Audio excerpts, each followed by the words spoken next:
Hey everyone, welcome back. A conclusion released today, which is the fourth and final single off of my upcoming solo ambient album. Like I said in the last video, I've made a playlist on Spotify that has all of the singles in it, as well as a YouTube playlist that has all of the track breakdowns and visualizers. Before I get into the individual tracks, I want to point out that I'm once again using shifters to bring the pitch up 3 semitones. This time I'm using 2 shifters though, because I liked the little delays that the 4 semitone one was introducing, but I felt it was too bright, so I brought everything back down 1 semitone with the second one. Everything in the song is going through the shifters with the exception of the bass because the micro delays are messing with the sound too much. The backbone of a conclusion is this live performance I recorded.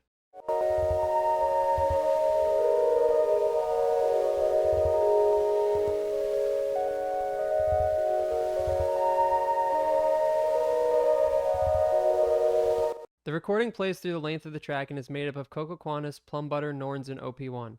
There isn't a lot of processing going on here. Soothe is being used to smooth out the digital noise produced by Coco. The utility is narrowing the stereo field. Plum Butter's drum generators are hard panned left and right, and I want them to be a little less drastic. The last two devices are an EQ, which is rolling off some of the low mids, and an auto filter that is automated on at the end of the track. The next track is an Atmos recording that I made for a sample pack. There's a little noise in the beginning that, when pitch shifted, adds a really cool effect. It almost sounds metallic to me.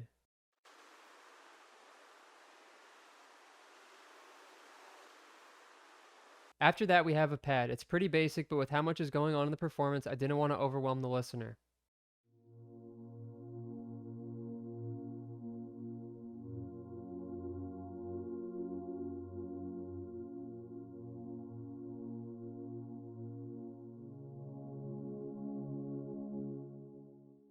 All that's going on here is a utility that is automating the volume. The only other elements of this track are a few samples in the bass, which I've been saying I'll talk about since the Final Dawn video. All of these samples are ones I made for various packs. The first one is this bendy sine pad.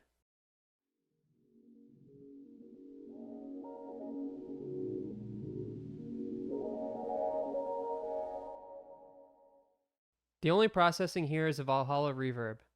Next is a glitchy acoustic guitar loop that I rolled the lows off of.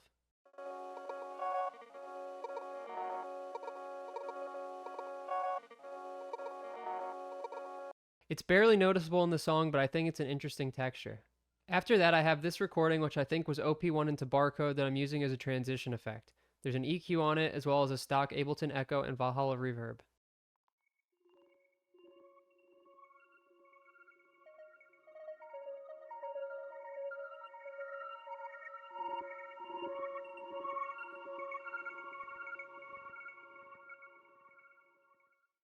The last two samples are from a piano pack I did. The first one just has an instance of Valhalla reverb and a utility to automate the volume.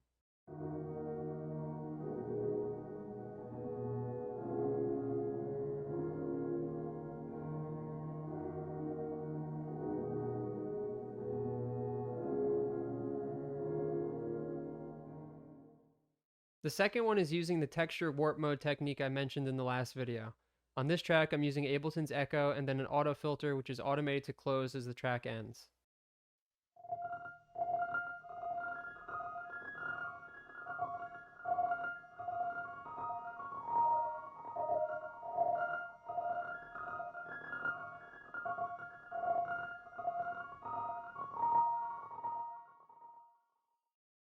The final track is the bass patch that I used in Final Dawn and Slow Growth, as well as a couple other tracks on the album. The patch starts with an instance of operator that is just producing a sine wave. The first device is a multiband dynamics, which is driving the low end. Next is color, which I talked about in the Final Dawn video. The main thing I'm using color for is noise generation. I found that if you use an LFO to automate the tone on the noise section, it creates almost a percussive element.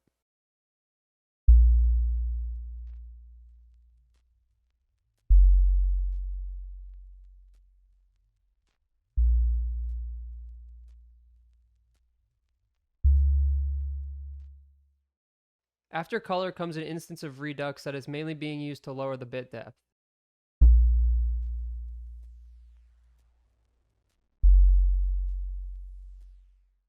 Next, I have two instances of a line delay. I wanted to really offset the left channel. I was trying to get a clean single delay on each bass note.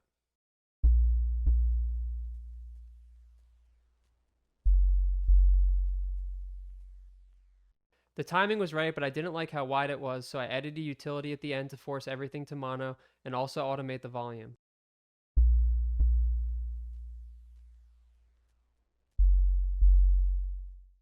That's going to do it for today. Although this is the last single, I'll be doing one more video that goes over the title track of the album, which will release on the 22nd. If you'd like to hear the full track I went over today, you can find it on all streaming services as well as my Bandcamp. As always, thank you for watching, and I'll see you next time.